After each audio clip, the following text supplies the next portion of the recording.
Assalomu alaykum hurmatli yurtdoshlar. Yana bugun ijodimiz Xorazmda Urganch Shovot bo'yida tikanimiz bor ekan. Xudo xohlasa yaxshi inson xonadonida yana ishimizni tugatdik. Bu yerga stolimiz bo'ldi, рабочий stol.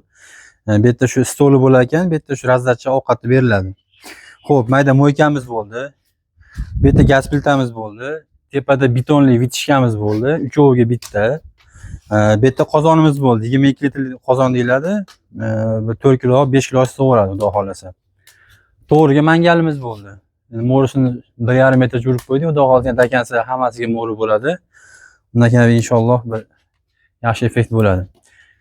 Joylashimiz mana shu joyga bo'ldi. Bu yog'i 6,5 ga, bu yog'imiz 2. Shu joyga tushdi. Xudo xolasa bir qatasini beramiz endi inshaalloh qozonlarni.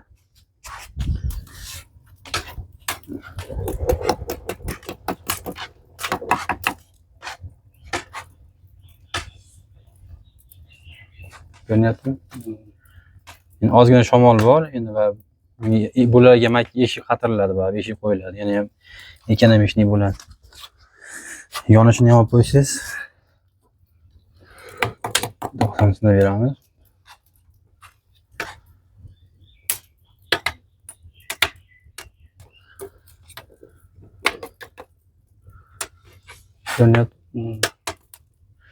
Endi mangalimiz hali mo'ris qo'yilmadi-yu, lekin xudo xolasa mangalimiz effekt yaxshi bo'ladi. Keyin mo'ri qo'ygandan keyin buni sinaymiz inshaalloh. Xudo xolasa xizmatdamiz. Xizmatimiz O'zbekiston bo'ylab. Hammaga rahmat.